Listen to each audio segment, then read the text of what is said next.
I've been warning about this for decades.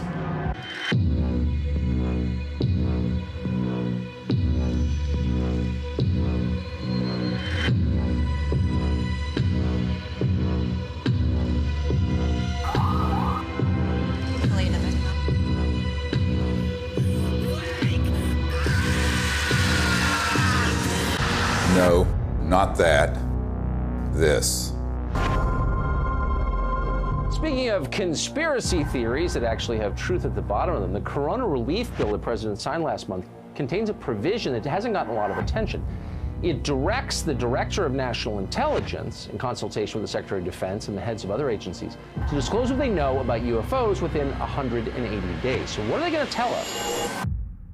I provided briefings for 4 presidents, foreign heads of state, generals, and a sitting CIA director who later betrayed me. I've seen lives destroyed. William Colby has been missing since April 27th. His canoe was found washed up on the banks of the Wicomico River. Friends murdered. Unthinkable evil unleashed on our planet. All to protect this illegal and immoral secrecy. And nothing I've seen scares me more than this unprecedented moment we are living through.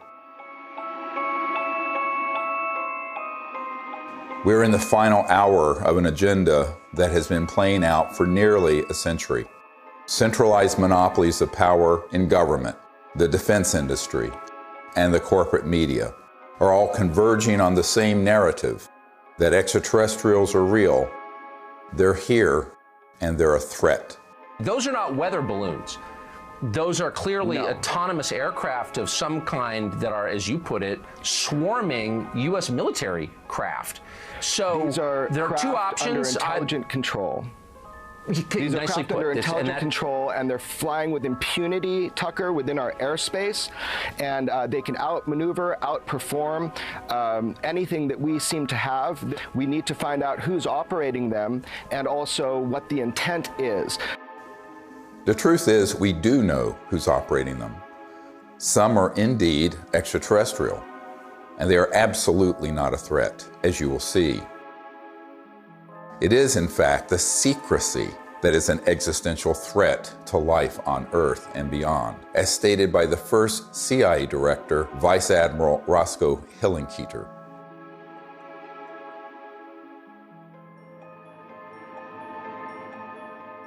In 2020, I was asked to brief the President and Vice President on a situation that completely spiraled out of their control. They had been lied to, just as you have been lied to. And we cannot stop what is coming if we don't finally confront the truth.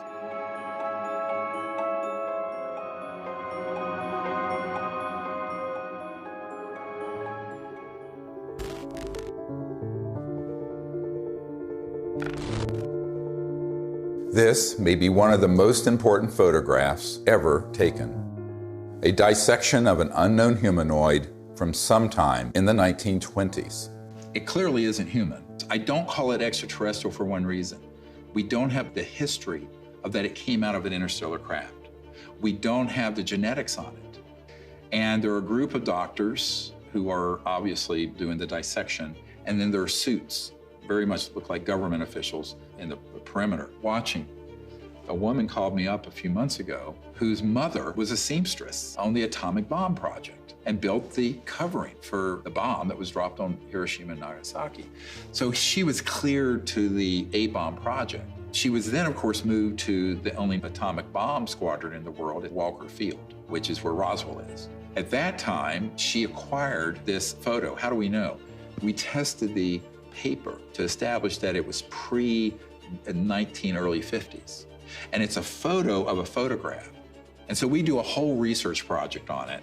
We have it analyzed by the top medical archivist in the world, Dr. Burns in Manhattan, who establishes that it is the 1920s. We have the top clothing experts at the Metropolitan Museum of Art determined that those absolutely are from the 20s. So medically, clothing, everything. But if it is what we think it is, it means that there had been targeting and retrieval of extraterrestrial material and beings that are 20, 25 years before Roswell. And that opens another whole chapter. Now, the reason I think that's quite possible, I've had members of my team who've been in the vault and in the classified projects who have seen top secret files going back to the late 1800s and early 1900s dealing with ETs and ET craft and beings. So everyone thinks everything happened at Roswell. No, this goes back longer. Think about that. At least 100 years of UFO secrecy. Do you really think this guy, or this guy, or God forbid, this guy, really have a grip on this issue? Excuse me, I didn't mean to fart out of my mouth. They don't. This is why heads of state from around the world come to me, a retired medical doctor, to get the truth about this phenomenon. And sadly, they don't have the power to do much about it once they know the truth.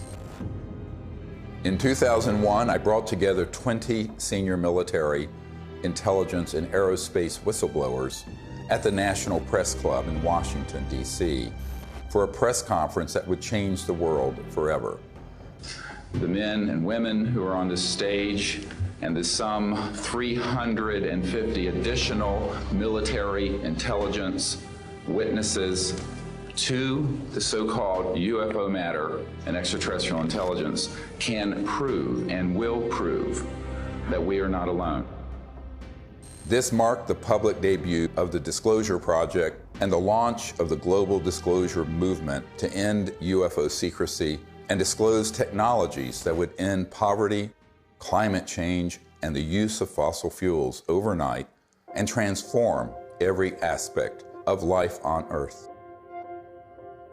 One of the biggest bombshells at that 2001 press conference was the testimony of Carol Rosin, an aerospace executive who worked beside Wernher von Braun, the Nazi rocket scientist who came to America after World War II to work for NASA. Carol received his deathbed confession, a testimony so terrifying that we spent the last 20 years trying to warn about it. Now here was von Braun sitting at a desk when I first met him, explaining to me that he was told he only had 3 to 6 weeks to live, but that he was going to stay alive long enough to teach me what the real game is that's going on. And it started out when I was in the industry, the Russians were the threat. We had to build space-based weapons against the Russians. And then third world countries called nations of concern at that time. And then the asteroid threat, which I thought was kind of comical that we could just put weapons up there to shoot down or steer an asteroid. And then it leads to the last card. And then he would repeat to me over and over, and the last card, the last card, the last card would be the extraterrestrial threat. He explained to me that there was a moment when we were going to be told that the extraterrestrial beings, that their craft were a threat, and they were not. These craft that have come here are now not UFOs, they're identified flying objects, and we know that they have beings in them. And we have witnesses here who have told you that they can shut down our missile silos. They can stop a rocket going into space that's a test. We have witnesses here who have worked in the classified departments who have the courage to come forward here to support what Wernher von Braun told me back in 1974 to 77. At the end, I said, and it's all a lie. Well, it's still all a lie. The ultimate dream of the dialectical war machine, the military-industrial complex, is to have this war with a potential extraterrestrial civilization. It's their dream of all times. You know, you can roll into place all the kind of strictures of a national security state. You can spend literally trillions of dollars a year on massive military equipment, super high-tech equipment, et cetera. And so that it's logical that they would use that as an excuse. And we do know from repeated examples of it that the utilization of a false flag operation to initiate a war goes on over and over and over again. Our human family does that. The nation states do that. Hitler has done it. They dress up troops looking like some other neutral country they want to invade and have their own troops dress up like them and pretend they've assaulted somebody, and they rush in and attack that country. You know, it's gone on and on. Flashback to September 11, 2001. The world is in shock. The American people are paralyzed with fear and grief. Over the next few days, an unprecedented show of solidarity and patriotism. Americans fly their flag from every car and hang them outside their homes. They unify around an overwhelmed president, brought together as one by terror and loss. Few raised an eyebrow as constitutionally protected freedoms disappeared and the war drum beat loud and unopposed. The 9/11 attack set the stage for an invasion agenda that had been pre-planned for years, as General Wesley Clark revealed in a 2007 interview. He said, I just got this down from upstairs, meaning the Secretary of Defense's office today, and he said, this is a memo that describes how we're going to take out 7 countries in 5 years, starting with Iraq and then Syria, Lebanon, Libya, Somalia, Sudan, and finishing off Iran. I said, is it classified? He said, yes, sir. I said, well, don't show it to me. When Von Braun talked to me about this faked extraterrestrial, he called it a faked alien invasion that was being planned, I saw on a board a list of countries against whom we were going to build space-based weapons. I called Wesley Clark and he answered the phone. And I said, well, what is it about? And he said, well, I asked that question. What is it about? And the guy at the desk said, I don't know. I said, we're going to war with Iraq. Why? He said, I don't know.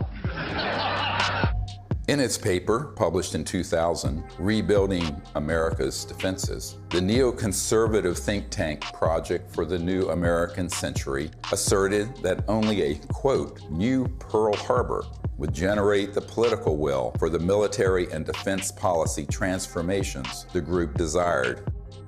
Indeed, these traumatizing events are always planned or hijacked in order to manipulate perception and manufacture consent for military action and the theft of our wealth and liberty. George W. Bush, Dick Cheney, and others had decided to go to war with Iraq long before Colin Powell gave that presentation. I feel like it was the lowest point in my professional and personal life that I had a hand in managing it. But we've come a long way since the 9/11 attacks. That same document that called for a new Pearl Harbor goes on to describe how we need to put weapons in space, and even predicts the creation of the Space Force. For a complete fascist takeover, the men behind the curtain will have to play their final card, a cosmic 9/11. This temptation to generate a false flag attack on the part of some extraterrestrial civilization, you even hear people like Ronald Reagan make reference to it. Perhaps we need some outside universal threat to make us recognize this common bound. I occasionally think how quickly our differences worldwide would vanish if we were facing an alien threat from outside this world. Wouldn't it be clear if we all of a sudden found ourselves being attacked by an extraterrestrial civilization? We'd finally all come together. Wouldn't that be really lovely? Well, it's not really lovely for the industrial state. They don't want to lose their other enemies first. They want to use up all that before they go to that extreme. The last card was the most profound experience I had in my whole life. And I accepted the mission. And until Stephen Greer picked me up and talked me into going to the Disclosure Project, when I had just about given up, that's when I saw that there were other witnesses to what's going on, to the truth, to the facts. When she told me what Wernher von Braun had said, it didn't surprise me, because I had previously met with a number of people in the defense industry and in the intelligence community who had already told me that there was such a plan and that it could be actuated at any moment. And that was one of the long-term agendas, was keep the technologies away so we can maintain our industrial base of fossil fuel and all this. When we're ready to pull the trigger on releasing this information, spin it in the direction that benefits the foxes guarding the henhouse, the people holding these secrets. But it was interesting to hear that all the way back in the early 70s that he had been warning her about this. And we know that those systems were developed actually in the late 40s and 50s. Truth seekers who explore the wonders of the ET phenomenon walk an extremely dangerous path. Most get sucked into the gravitational pull of the black hole of disinformation, where lies about the UFO cover-up and about ETs themselves poison the minds of even the smartest and most well-intentioned investigators. These lies include ETs are demons. It's all interdimensional, not extraterrestrial. We don't have man-made UFOs. Aliens are abducting people. And the worst one of all, aliens are a threat. Therefore, we need to build weapons in space. If we cannot commit to no weapons in space, to no war in space, then we're going to continue to have wars on Earth, and we're going to continue at the accelerated pace that we're in right now towards our own human extinction. One of the difficult things of the last 6 months was that I learned that the same group that had been feeding false information to the public through TTSA had their counterparts that had been going into the president's office providing some information, but a lot of disinformation. So the way really good counterintelligence works, or disinformation works, is that at the core of it, there's some truth. So they'd say, okay, the aliens are here, and here's some evidence, but they're a threat to the national security, and we need to have the Space Force. Wow, Space Force.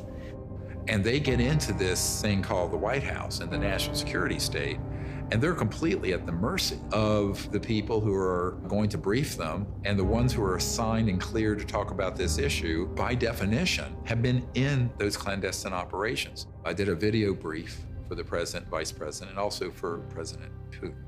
Now, the problem is, by the time I had good access, they had already been, unfortunately, quite brainwashed on this, had already taken policy steps that included Space Force creation and what have you, and then we were running up against the election. One thing is clear, is that the normal constitutional channels that you would think would be in control of that aren't. Presidents that aren't briefed in on this, heads of the Defense Intelligence Agency come in who aren't briefed, and I'm convinced they're not. From talking to them, it's clear they don't know what's going on there. So there's some other structure. I happen to be persuaded by the evidence that immediately after Roswell, when they recovered a craft and bodies from the UFO vehicle, that the Truman administration set up a body that was outside of the normal constitutional framework of our United States government. And it was made up of major elite people that they view as the real power elite. A shadowy government with its own Air Force, its own Navy, its own fundraising mechanism, and the ability to pursue its own ideas of the national interest, free from all checks and balances, and free from the law itself. It's sort of a shadow government within the government, not just in the United States, but all around the world. And the kind of power they have, both financially, technologically, and the means of projecting power militarily, is much greater than anything that the conventional military or the conventional government or the President of the United States has. Eisenhower knew it, and by the time he left office was very upset about it. In the councils of government, we must guard against the acquisition of unwarranted influence, whether sought or unsought, by the military-industrial complex. The ETs actually had reached out to Eisenhower near what's now Edwards Air Force Base, Muroc, and really wanted us to stop disrupting the fabric of the universe with these nuclear weapons and advance in a positive way into space and become part of an interplanetary family, which would have been wonderful for humanity, wonderful for the cosmos. But the people who make a lot of money from war and a lot of control of the populace through fear did not want that. So they circled their limousines and sort of moved aside the good people who would have been arguing for that. And that included Eisenhower. We must also be alert to the equal and opposite danger that public policy could itself become the captive of a scientific, technological elite. The fascist element that is owning most of the stock in the major corporations, especially the oil corporations and the natural gas corporations and the pharmaceutical industry, the railroads, the shipping lines. Virtually all these people are fascists, all during the robber baron era. That's what they did. They laid claim to those areas of our American economy, and they've never relinquished them. Those families and those interests became the foundation of the post-World War II military and intelligence and industrialists. They knew that after we had detonated the atomic bomb, there were ET craft seen all over, wherever we were doing experimentation or storage or launches or anything, or even research and development. The ETs were very concerned about that for reasons we'll get into. So the military-industrial complex, as Eisenhower called it, became very powerful and developed clandestine, covert, unacknowledged special access projects that eventually moved the president out of the way and pushed Eisenhower outside the inner circle. I tell people that that was the era when the presidency was decapitated. Fascism isn't, somebody wearing, a monocle and 6-league boots with a saber scar, and all that stuff, and strutting around in Nazi uniforms. A fascist is a person who believes that the best way to develop the economic resources of the planet and to distribute them among people is to get a hold of them and have exclusive privileged access to these strategic raw materials, and have the corporations that have access to these strategic raw materials, and to be able to put them through the machinery that they pay for and that they invest in and establishing in producing these products and hiring people. And they believe that that's the best way to have their economy function. And so that the instrumentalities of the state, of the government, are put at the disposal of the private interests of the corporations. That's exactly what was going on in Germany. The Krupps and the ball bearing factories and the IG Farben corporations, all those big, huge corporations in Germany, they were all privately owned. In fact, they were financed by Brown Brothers Harriman and giving the loans to the post-World War I Germany to build them back up. Andrew Mellon had intimate dealings with Hjalmar Schacht, who was Hitler's private banker. And so did Sullivan and Cromwell. I mean, this is dirty, nasty history. Oh, invest in Nazi Germany. Hitler's a great guy. He's a Republican. Don't worry about it. You'll make lots of money. And then Standard Oil, through straw man in Portugal, all during the war. I mean, business thrives during war. You know that. It's a racket. That whole concept of fascism, and it's a word that gets totally misused because people somehow conflate it with just authoritarianism. But it's a very narrow definition, and it's an accurate definition of what it was that the Central Intelligence Agency was doing, actually promulgating the private interest of the major corporations. And they were putting at the disposal of the interests of those corporations all the instrumentalities of the United States government, most importantly, the military and their intelligence operations and their covert operations. We're keeping the oil. We have the oil. The oil is secure. We left troops behind only for the oil. Because they basically believed that what's good for General Motors is good for America. And it was an entire theory of economic development. And so that they viewed anybody who interfered with that in any way at all as an enemy of the United States. And so that's how the national security state got really established and institutionalized. And so that when they encounter an event like Roswell, where this extraordinary technology crashes, they realize that there's this extraterrestrial civilization that's got this technology that is way beyond anything we've got. Their instantaneous response to that was, let's get it for us. And that we'll have it, and it'll give us this overwhelming advantage over any of our adversaries that are threatening our world dominion, or our, what they call full spectrum dominance, was their actual term that they used. My granddad and I, when we were talking, I'll never forget it. And he said, he was talking about Patton. And of course, he said, I was in Czechoslovakia with Patton in April of '45. And I thought, oh, that was neat. What did you do? And then he's like, well, Patton had to secure a lot of the stuff that the SS had. And I said, oh, that's interesting. And they said, well, we went into this warehouse and there were all these exotic, jet aircraft, rocket engines, parts of the V-2 and maybe a V-3, I don't know. I said, oh, that's interesting. He says, I saw a disc-shaped aircraft. I said, oh, is that the one they built that had the BMW jet engines and the Arata ones in a circle, and it didn't really work and everything like that. And he said, no. And that was it.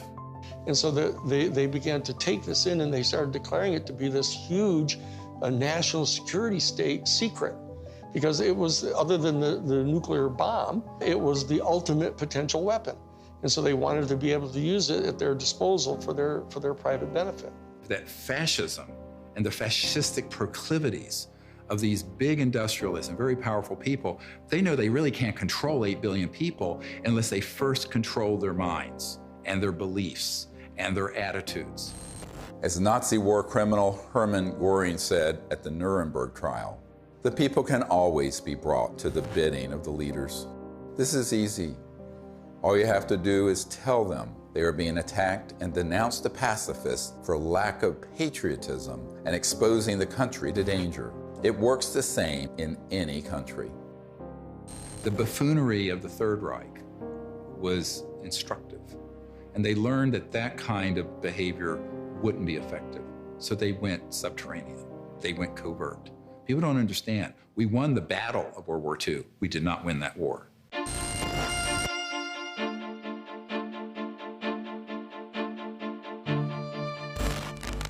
My name is Paula Harris. I'm an international investigative journalist in the area of UFOs. I've been working in this field since 1979. When I was living in Italy, I was reading in a journal that two little boys, they called them Indian boys, had been present at a crash near Socorro, New Mexico.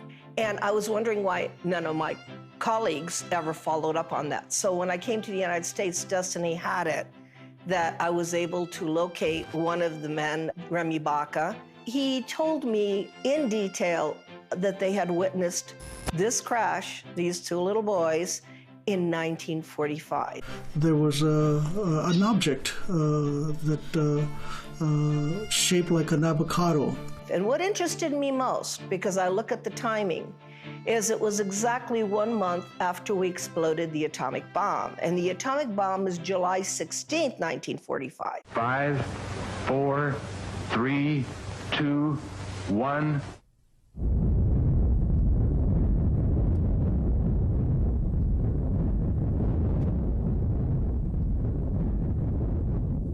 And they actually went up to the crash site and saw 3 beings. They were tall and thin, they had long arms. They had said they looked like a standing fire ants. One of the witnesses said he thought they were hurt because they were screaming, and the witness was 9 years old, so he wanted to go in and help them. I had these feelings that were being projected from them to me through my mind. I could feel what they were feeling, pain, anxiety. They were far away from home. They were lost. They were hurt. And I could feel that. And I could see all kinds of pictures in my mind that to this day I have not been able to figure out what they were. So why it's important is we have 2 witnesses. It happened August 16th, 1945. And from that area, about 13 miles away, we had exploded the atomic bomb. So I thought, well, let me go there. And for 5 years, I investigated this case and realized that whatever happened 1 month later was a statement to the planet. It was a statement about our going into the nuclear age. And it was a statement that meant, wake up, because whatever you guys did 1 month before is going to affect you for the rest of the planetary life. Assuming that they've always been there, but what caused this great interest in us, this large incursion after 47? Obviously, yes, the atom bomb. If you accept the multidimensional theory, it's highly likely that we've done a hell of a lot of damage. In somebody else's world, they might have even done more damage there than we did here. We kicked the hornet's nest because we actually were doing more damage in those other dimensions and worlds than we were doing here. Step in the shoes of a generic extraterrestrial who's tied into a civilization that's interstellar capable. And you are observing that in one person's lifespan, 100 years or so, we're going from guns and maybe cannons and a machine gun in World War I to thermonuclear weapons, then into the space age. Then these clandestine and covert unacknowledged projects develop weapon systems based on studying extraterrestrial systems, and then beginning to put them on satellites, on aircraft, and on ships, and on land-based systems. So the ETs are sitting back and looking at this in its aggregate, and now we're decades into the solutions for poverty in the environment, decades into the ability to have a new economy that would be just, and also would be a space economy. We could be out in space peacefully. We're decades to when we should have ended the war to end all wars was supposed to be World War I. What have we done? One war after another. Now they want to launch the big one, this final card that Wernher von Braun spoke of, interplanetary war, by hoaxing an alien threat. So these civilizations are really quite appalled, frankly. And at the same time, we're using weapons like atomic and nuclear that disrupt the fabric of the universe, and their worlds are affected. We knew the world would not be the same. Few people laughed. Few people cried. Most people were silent. I remembered the line from the Hindu scripture, the Bhagavad Gita.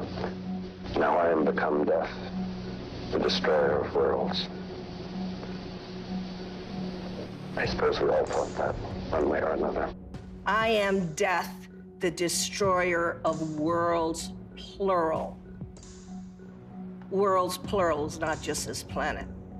So it got to me that Oppenheimer knew right well that they were having UFO visitations, that someone was interested, and I had in my possession already the MJ-12 documents that are on Ryan Wood's website. A letter from Robert Oppenheimer and Einstein, addressed to President Truman. It's called Relationships with Celestial Within Our Bodies. When you say relationships with celestial bodies, and you are calling whoever was over that area cultures, you're not really talking about any kind of hostility. What you're talking about is more integration. So that whole document said, what do we do with this problem? Do we communicate with them and treat them like they're another country? And if so, the United Nations is not capable of handling this. In the document, it says we need to create a supra-United Nations. These are the words of Einstein and Oppenheimer. Who can deal with this problem? The ETs have done a number of things when we go too far, where they stop it. Now, they don't do anything hostile or violent back. They've made it quite clear through very explicit events where the ETs do not want humans going out there with guns blazing. A couple of nuclear weapons sent into space were destroyed by the extraterrestrials. The one incident, for example, was they actually photographed the UFO following the missile as it climbed into space and shining a beam on it, which neutralized the missile. And that is their major concern, is to preserve the integrity of the Earth, because it affects their own system. The very end of the 70s and the early 80s, we attempted to put a nuclear weapon on the moon and explode it for scientific measurements and other things, which was not acceptable to the extraterrestrials. And what happened? They destroyed the weapon before it got to the moon.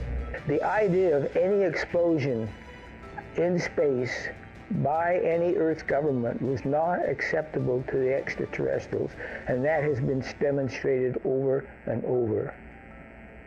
And what's the consequence? How is that demonstrated? By the destruction of any nuclear weapons sent into space.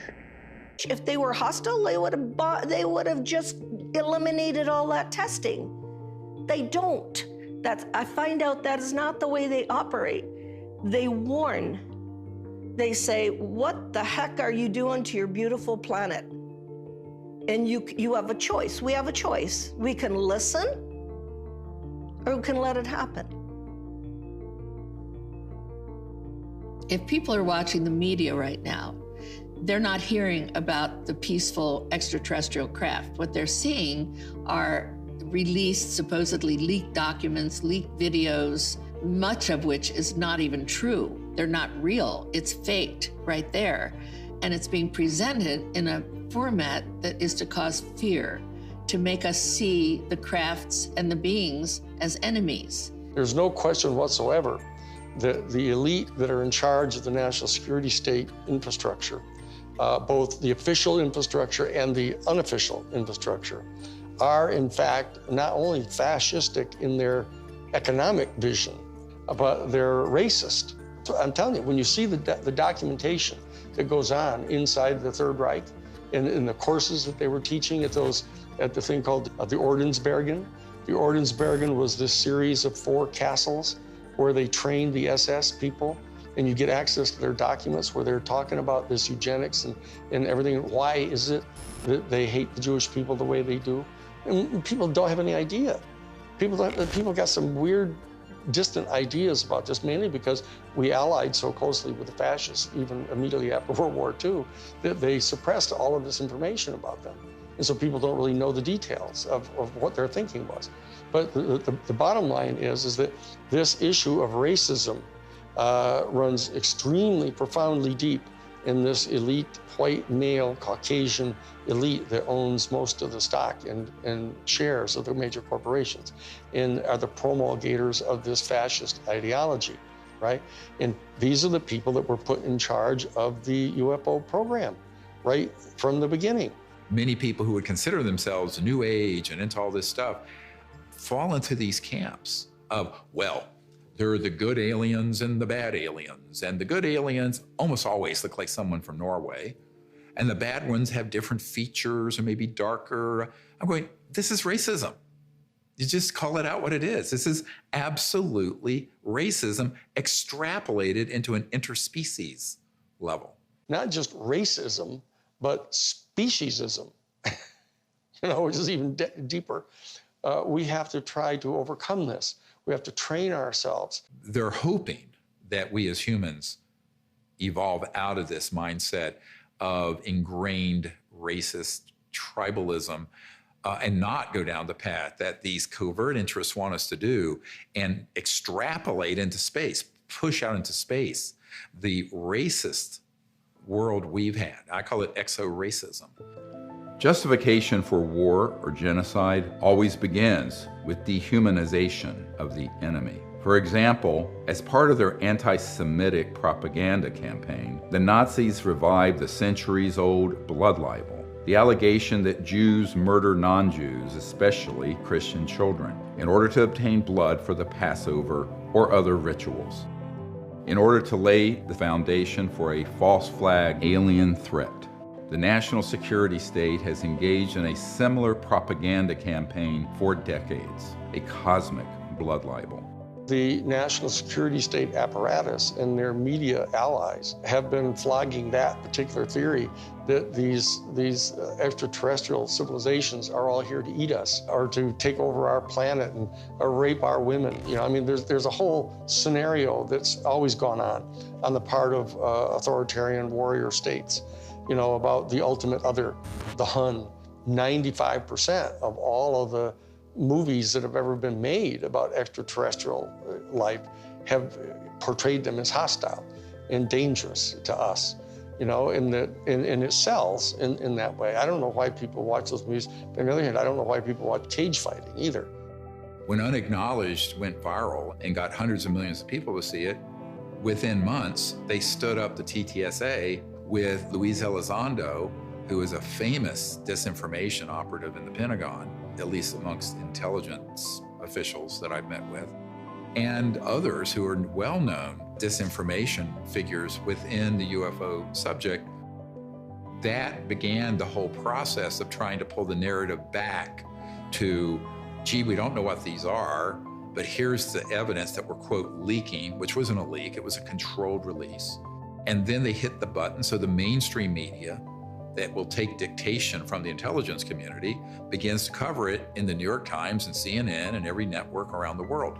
Whereas the Disclosure Project has 100 times more direct military witnesses and better evidence. And they wouldn't touch it because it doesn't have the threat narrative attached. It doesn't have the agenda attached. The UFO threat is being exposed by this former Defense Department official. There are unidentified vehicles violating U.S. airspace with unknown intentions and extraordinary capabilities being encountered by U.S. military personnel. We don't know where they're from. Chris Mellon, descendant of one of America's most influential families, oversaw the budgets for some of the military's most top-secret weapons programs. I think there's a reason they picked a Mellon. This is a tradition in our family. You know, as you said, the Mellons were the first family of intelligence that will go along with, you know, we need to do this for the good of the country. You know, yes, you gotta lie and do whatever you have to do, but, you know, this is what we need to do. And they'll just do it. I mean, I'm not gonna, you know, stay silent when members of my family lie to the American people. I won't do that. It's one thing for my dad, you know, in the old days, to get up there and do some mild fibs about, you know, highways. This is not. You're messing around with the survival capability of the human race. Correct. I mean, that's not an overstatement. Right. This is deadly serious. It's not funny. I know from direct conversations with Lou and with Chris that they know that the major military authorities with whom they've had very close communications realize that if, in fact, the extraterrestrials were hostile in their intent toward us, they could have done anything they want to do. They can come and go at their pleasure. And so that in that regard, they do not constitute a clear and present danger to our national security. But they also know that they're in the habit of getting their funding for all of their entire organizations, et cetera, by flogging a threat. And so that they're inclined to do that because the simple fact is they don't trust the people in Congress. They think the people in Congress are so Pavlovian in that they, in fact, distrust their constituency so much that they have to scare them. And so they say, well, if we're going to be able to justify having hearings about the UFO issue, we're going to have to tell our people that, you know, oh, they're a potential threat to us. And so therefore, they're conning their own constituents. And then they are getting conned by the military-industrial complex because they don't trust them either. And this is a question of integrity. That as long as people are not trusting each other and they're conning each other, you know, this is dangerous. This is how wars start. This is how people lose control of the narrative of what's going on here. Those of us in the CE5 community, et cetera, need to establish some kind of level of discourse with Lou Elizondo and with Chris Mellon. All they have to do is know that we're obviously sophisticated enough to know that what they're saying publicly, they know isn't true. We have to be able to establish diplomatic relations with our own people if we're going to establish diplomatic relations with an entire extraterrestrial civilization. And so that we can't just degenerate into the same kind of low consciousness bullshit, you know, that we're afraid of. The facts about UFOs are so much stranger than the lies that you discredit yourself simply by telling the truth, especially when it comes to so-called alien abductions. Perhaps the most devastating aspect of the cosmic blood libel is the hoaxing of alien abductions by humans in order to create a culture of fear towards extraterrestrials. Dozens of insiders have confessed this secret to me, but it wasn't until 2016 that I was able to get one of them to say so on camera. We did do that, yes. OSI did that. There was a special group out of the 7602nd Air Intel Wing at Fort Belvoir that came out and did that. They had these people that had maybe some sort of defects, anatomical defects that were brought in to fool people into thinking they're aliens. Yeah, I can't give you any specifics because it's still, the program is still classified, and they're probably still doing it. I wouldn't doubt it. They were still doing it. These civilians got onto the base and got into something, and they saw something they weren't supposed to see, and this group came out and went into their home and scared the dickens out of them and staged an alien event. Exactly. We have these technologies. They are being used in false flag operations where they hoax events. And the purpose for all of that is a sort of psychological warfare, as it says in the CIA document I have. The director of the CIA saying the UFO subject is very valuable for its psychological warfare potential. And that is a very interesting thing to be written in 1953, right? And what does that really mean? Well, it means that the long-term defense strategy from the late 40s and 50s forward was informed by eventually using this last card to consolidate sort of a global, totalitarian military control of the population. Could it be manipulated purposely by people who have the technology to simulate UFO sightings? And people say, well, of course not. Who would do a thing like that? Well, I would remind you that during the Watergate investigation, it was discovered that there was a plan originated in the White House to surface a submarine off the coast of Cuba and paint the second coming of Christ over the island of Cuba using holograms. Which is well within our technology today. The idea was that since there is a large Catholic population in Cuba, they would be so upset by this vision that this would saturate the communication channels, the telephone system in Cuba, long enough for an invasion to take place. How interesting. I'd never heard of that. Well, I think that's a classic in psychological warfare, but that kind of manipulation is well understood. And I have personally investigated several apparently genuine UFO cases where there was, in fact, manipulation. My conclusion, the conclusion of scientists working with me, was that there was, in fact, a manipulation taking place and that it was not a hoax on the part of the witnesses, but a hoax on the part of somebody much better organized than them.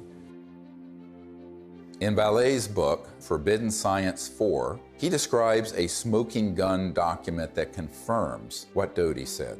In an entry dated Thursday, 26th of March, 1992, Vallee writes, "I have secured a document confirming that the CIA simulated UFO abductions in Latin America as psychological warfare experiments.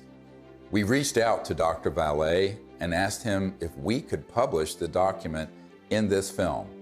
He refused and tried to blame the producers of this film for his decision to not release it. Unfortunately, others in the UFO research community have similar evidence of this cosmic false flag, but are afraid to come forward publicly. This lack of courage or integrity, or both, is precisely why the secrecy persists." I also asked Richard Doty about the last card scenario, using the military lingo for false flag, deceptive INW, which stands for Deceptive Indications and Warnings. Have you been exposed, or did you come across in your career and your network the false INW or the Deceptive Indication and Warnings projects related to this? Yes. And what did you find out about those?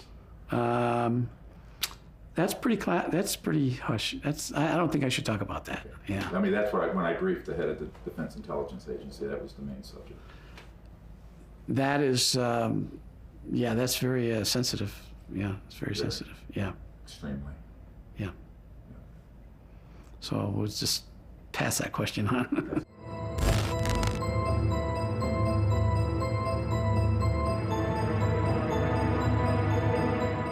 Colonel Corso was given the job by General Trudeau for the Army in research and development of foreign technology. But the foreign technology is really foreign. I mean, it's so foreign, it's out of this world. And he explained to me that he had something called the nut file, of which he had fiber optics, high tenacity fibers. He named the things physically that he had there. He knew they came from extraterrestrial crashes or extraterrestrial materials they had recovered. And it was his job to take them to big companies to be back engineered. Now, in Colonel Corso's time, it was 1960, but this had been done way before 1960. These were extraterrestrial artifacts that had to go into industry.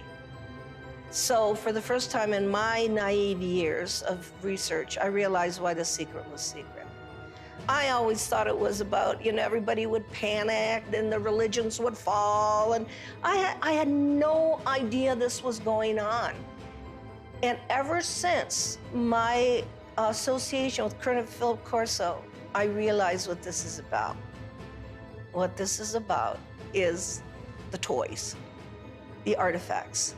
And it's really about the industry. It is not about whether people would be scared or whatever. I think that the younger population and people that have studied this know that there is no danger. I mean, if they're not going to bomb you during the time you're doing the H-bomb tests in the Pacific, I don't think they're going to decide to come out of nowhere and bomb everybody or to have an invasion.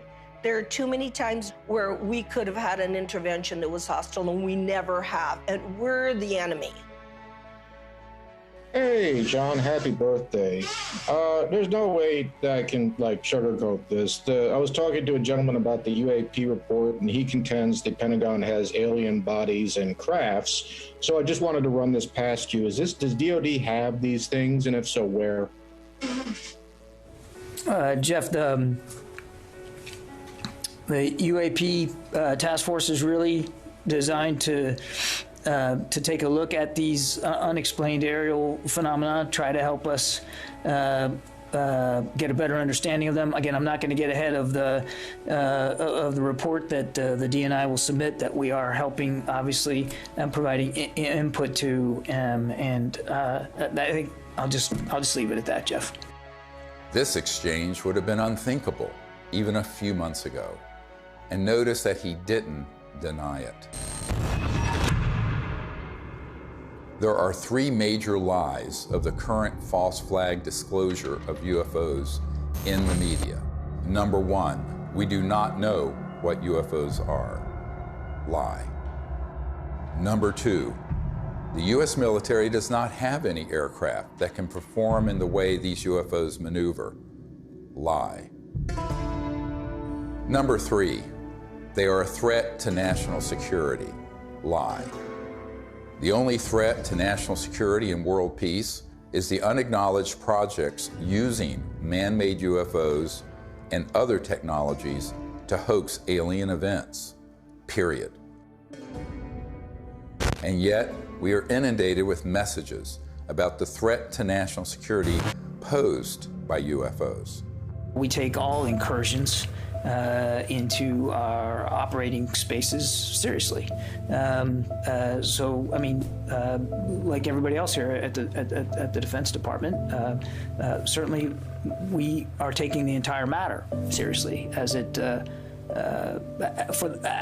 regarding the potential for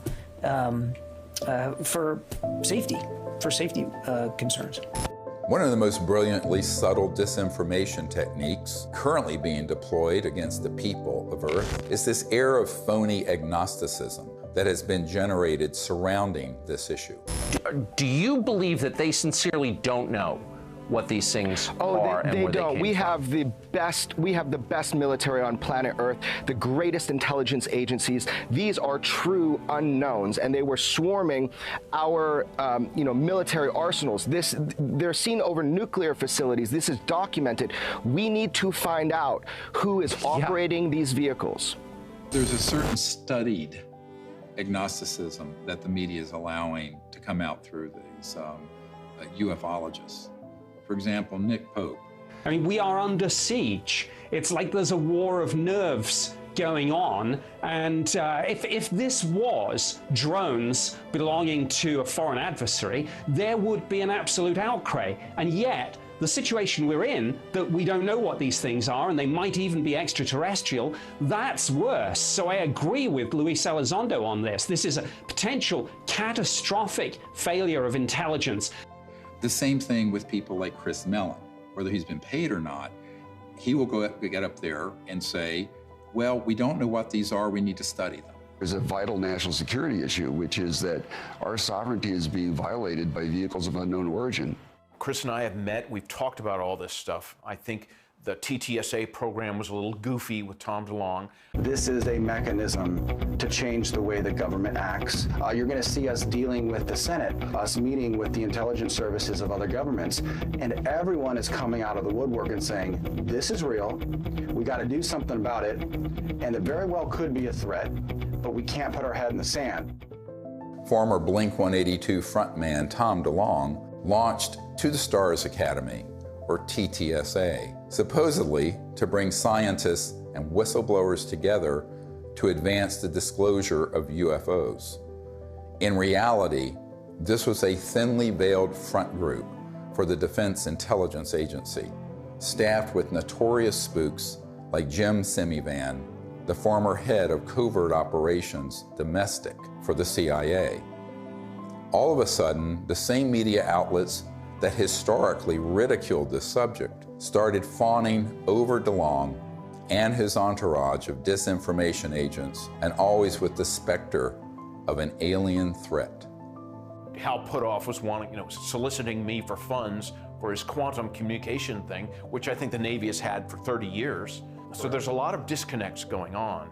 And of course, they've left that TTSA program, and I don't blame them. I think it was a shit show. And some type of CIA, quasi-psyop, something. And I don't think anybody was really excited about it. And when they say, this is a mystery we need to solve, that is not true. As you and I know, the US military, especially the Navy, has reams of information on every shape of craft, where it's from, who's driving it, what they're up to, Forget it. It's just been going on for 70 years. The military-industrial complex is not stupid. Neither are the branches of the military. They know exactly what's going on. I think Chris means well. I really do. I don't think he's one of these guys, that's going around here, I'm going to fool the public and get paid for it. He doesn't need the money. I don't need money. We don't need fame or money. That's the last thing a melon wants. I'm telling you. And of course, TTSA even had a Lockheed Martin Skunk Works engineer who said, we need more money to study this because we don't know how these operate. In 1984, I got my chance to go to the Skunk Works. I'm working on things that defy imagination. Meanwhile, we published a letter that was written to Ben Rich, the head of the Lockheed Skunk Works. And the person writing was a friend of Ben Rich and said, are these UFOs ours or extraterrestrial? And Ben Rich writes back, they're both. He acknowledges that they are both extraterrestrial and ours. Now, this is not some ufologist. This is the head of the Lockheed Skunk Works, the premier aerospace engineering entity arguably in the world. Another man exchanging letters with Ben Rich was military aerospace historian James Goodall, who was Rich's pen pal and confidant for 25 years. I met Mr. Goodall in April of 2021 at the 20th anniversary of the Disclosure Project, which we celebrated in Scottsdale, Arizona. He was dying of esophageal cancer. This is the mid-90s. He'd already retired from Lockheed. And I tracked him down. He was at USC Medical Center near the end of his life. And we were talking about John Andrews and some other stuff, and we started talking about UFOs. And he said, Jim, we have things out in the desert that's 50 years beyond what you, and he was talking directly to me, beyond what you can imagine. And if you've seen movies like Star Trek or Star Wars, we've been there, done that, or decided it wasn't worth the effort. I said, Ben, you want to expand upon that? And typical Ben response was, no. The first time I realized that some of these vehicles were actually man-made was when I met aerospace illustrator Mark McCandlish, who testified at the Disclosure Project press conference about a highly classified air show at Norton Air Force Base, where reverse-engineered flying saucers were unveiled for those with a, quote, need to know. A male staff member in Congressman Brown's office not only confirmed the exhibit, but the fact that there were 3 discs at that exhibit. These discs were hovering off the floor without any visible means of support. They were referred to as alien reproduction vehicles, also nicknamed the flux liner because they used high voltage electricity. This is a diagram that I made based on a sketch that Brad Sorensen did for me in rough form shortly after he had his sighting, and subsequently cleaned that drawing up and made it much more accurate. And that's the drawing that Dr. Greer is holding there now. Later on, I obtained photographs that were taken in 1967 by a military pilot, Harvey Williams, flying a C-47 for the Air Force at 12,000 feet, approximately 25 miles southwest of Provo, Utah. This particular vehicle matches the so-called ARV in all proportions and respects in terms of the detail of the shape of the craft. News articles from the 1950s describe how we were on the cusp of unlocking the secrets of gravity, which would unleash a technological revolution. But suddenly the article stopped without explanation. This is the point where we cracked anti-gravity technologies and it went totally covert. And this Tic Tac, the word is, it's Lockheed Martin. It's the successor to the TR-3G Black Triangle model. Elizondo just will talk the bark off a tree. He goes in circles. He's a great counterintelligence guy. I'd love to get into a debate with him, but of course that's never going to happen. Well, this is a document that was obtained through the Freedom of Information Act, and it demonstrates quite clearly that we have had issues with these, if you will, these UAPs or UFOs in the vernacular for at least 70 years, at least since 1950, probably earlier. And this is official U.S. government correspondence. This isn't some eyewitness report from a civilian. This is official government documentation from military personnel to very senior military brass. And what it says is very quite compelling that, look, we've had a lot of military and intelligence eyewitnesses, to include special agents and scientists, and all of them are seeing these things. And more importantly, the frequency has occurred on a regular and continuing basis over sensitive U.S. military facilities. And this has been occurring, Tucker, again, since 1950. The U.S. government has finally admitted that this is not some sort of secret U.S. technology. Quite the contrary. Over the years, dozens of defense and aerospace industry insiders have briefed me on what they were really working on at places like the Lockheed Skunk Works, going back to the 1940s and 50s. Many of these man-made aircraft have been spotted by thousands of eyewitnesses and become part of the UFO lore, indistinguishable from actual ET craft. These rogue, covert operations within the military-industrial complex stage thousands of sightings, abductions, mutilations, and disturbing encounters with our public-facing military, knowing these incidents will be mistaken for ET craft. This confusion between what is extraterrestrial and what is man-made is essential for pulling off a false flag that would be blamed on aliens. This is from 1983, Hudson Valley, very famous cases, many witnesses to these transformer-sounding objects, and underneath, when they were close, you can see superstructure and tubes and other things. That is not extraterrestrial. Now, have there been extraterrestrial vehicles of boomerang and other shapes? Yes. But where do you think they get the idea? And also, how else do you create a false flag? You have to create structures that would be believably not aerodynamic. Some of them are kind of hybrids. They'll have some conventional propulsion as well as electrogravitic, and they all have structural, superstructure components that are clearly a man-made machine, not an interstellar vehicle. This is 1989 in Belgium, that you can see all the tubes and structures underneath. Again, this is global.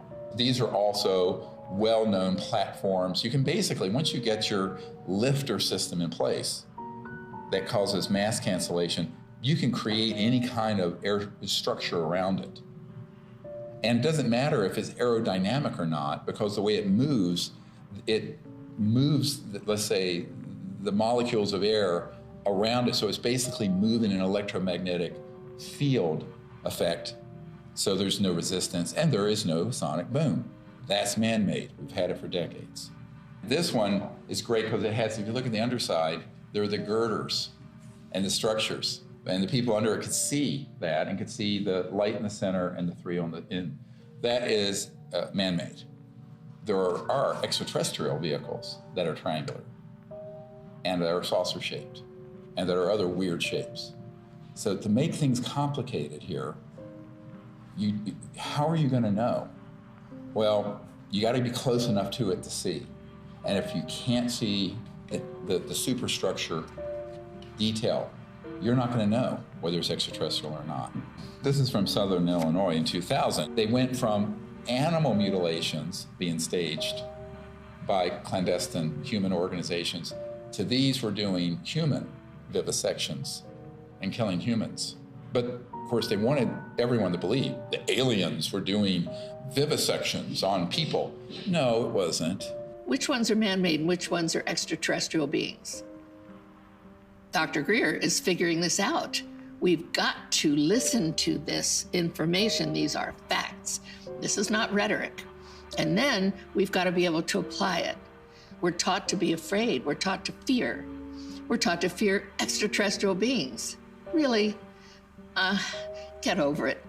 Meanwhile, you have people who would purport to be experts in UFOs going on Fox News and other news outlets saying, we don't really know what these are. It's a big mystery.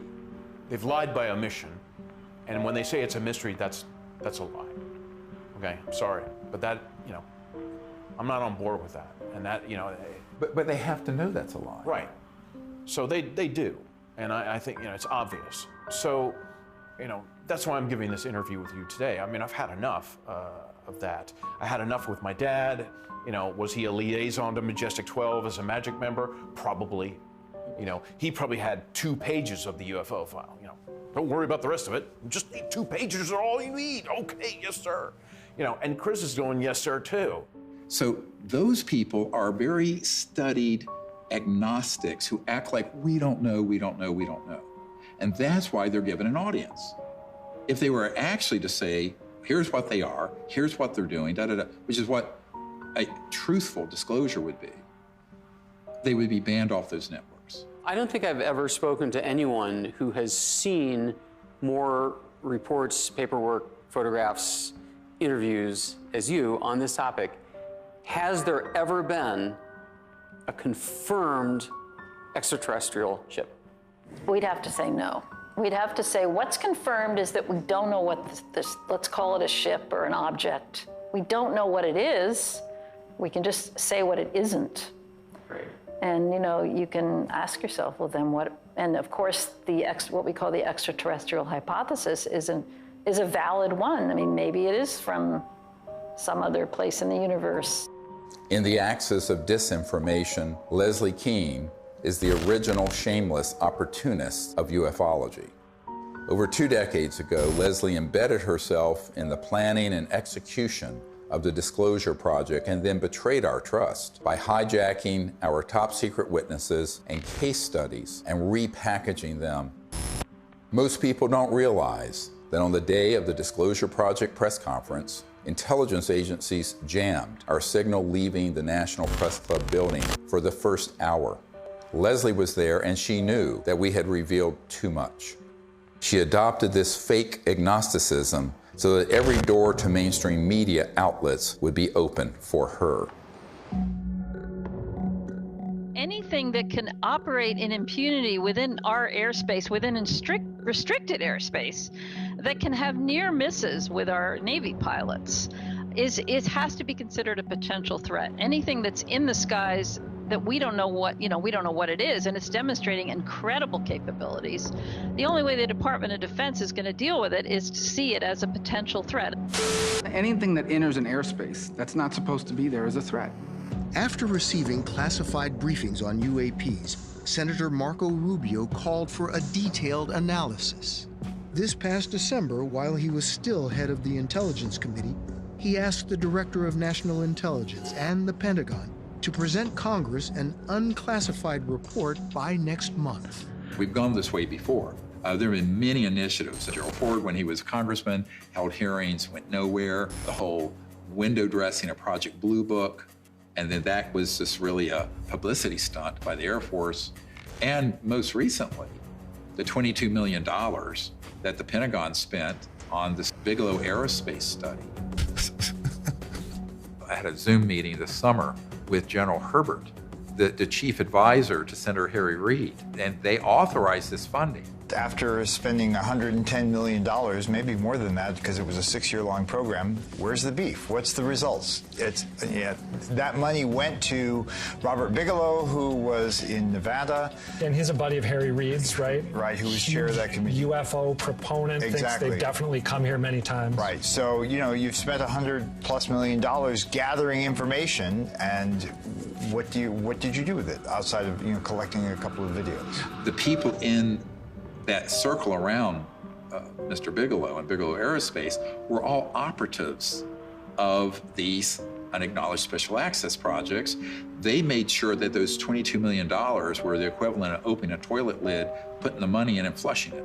And so what General Herbert said to me is that even in the meetings in the Senate classified SCIF, Secure Communication Information Facility in the Senate, all they got was like a 40,000-foot view.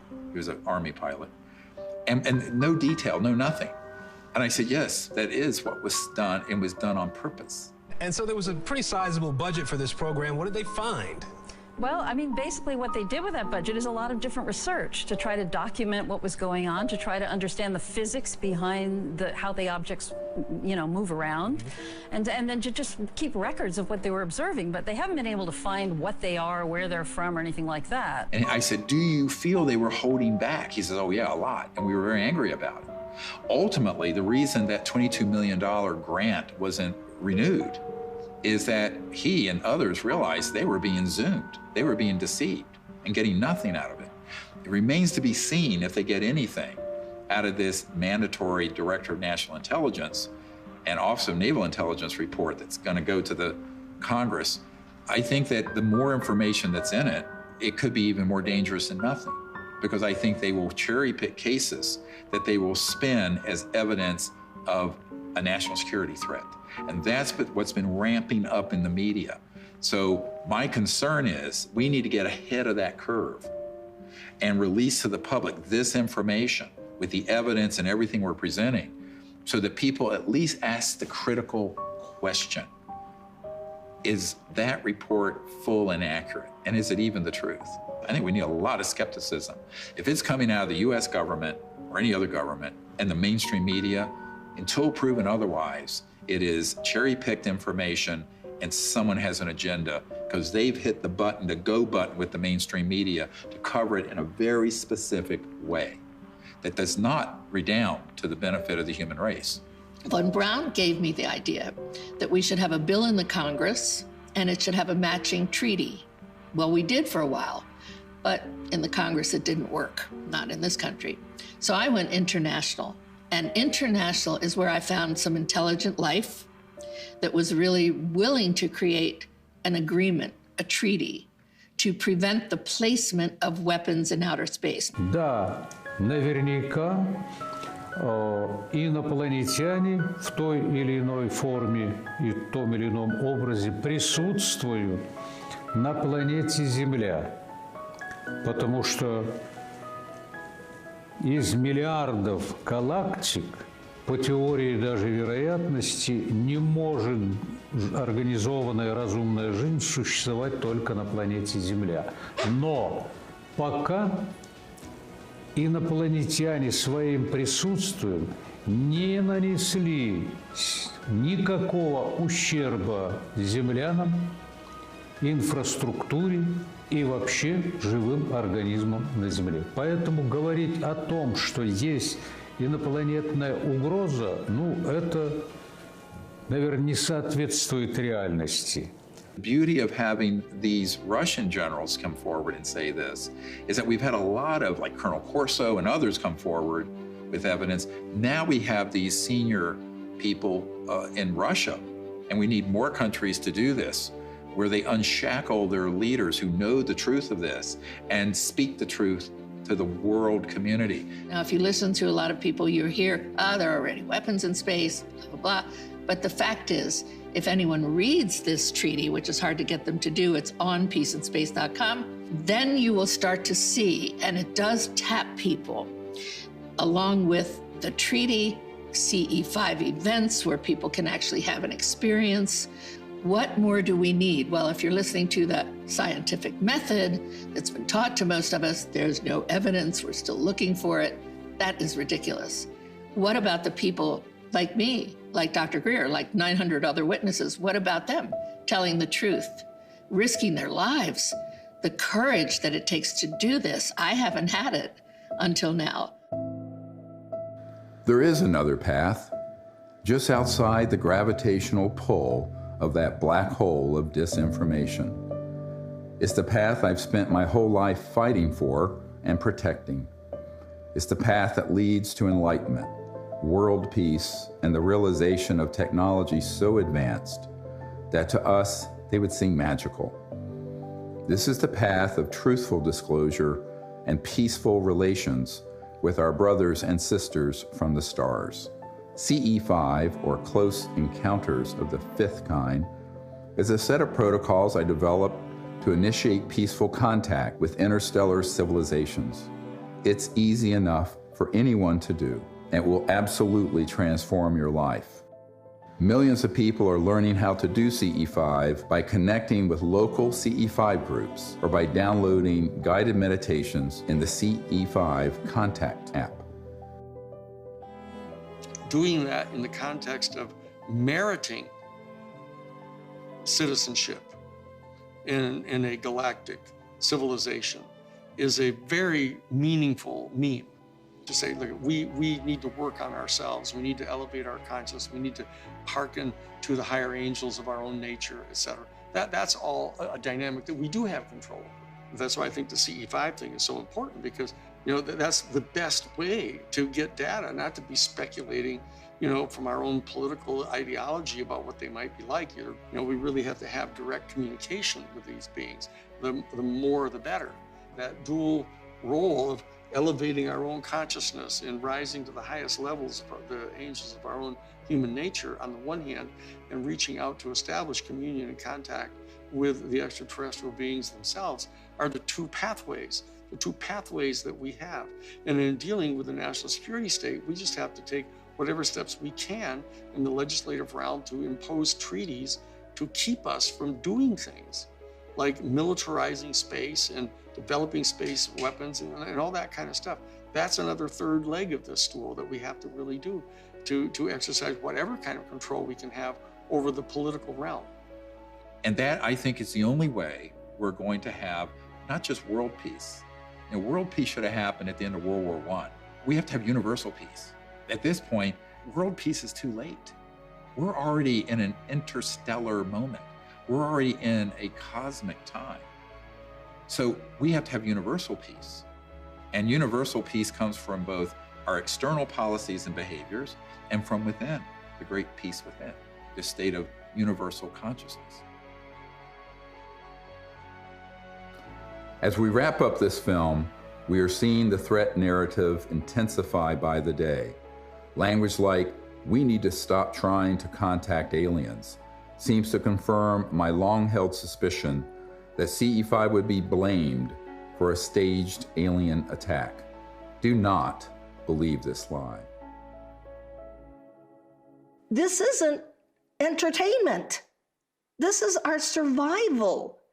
I saw that Dr. Greer would never stop doing this until he took his last breath, and that he needed help with this. This is not about us. It's not about fame, fortune, money. There's no money anyway in all this. It's about finding a group of people that have the same vision, but the most beautiful vision he has. And I've attended so many CE5s, is that he has found a way, a non-hostile way, to communicate with who's ever out there, because whoever's out there is depending on him to change this situation. So that, for me, is the most important. The CE5 protocols that everybody can do is going to make a darn difference. So for me, the Disclosure Project is a miracle. And it hasn't been easy. It has not been easy. Can I give you a hug? I love you. You just keep going. We're here. You just keep going, okay? I'll never leave you, so you just keep going. Do what you do. And do what you do the best, because if we don't do it, nobody's gonna do it. Do you understand that? Okay.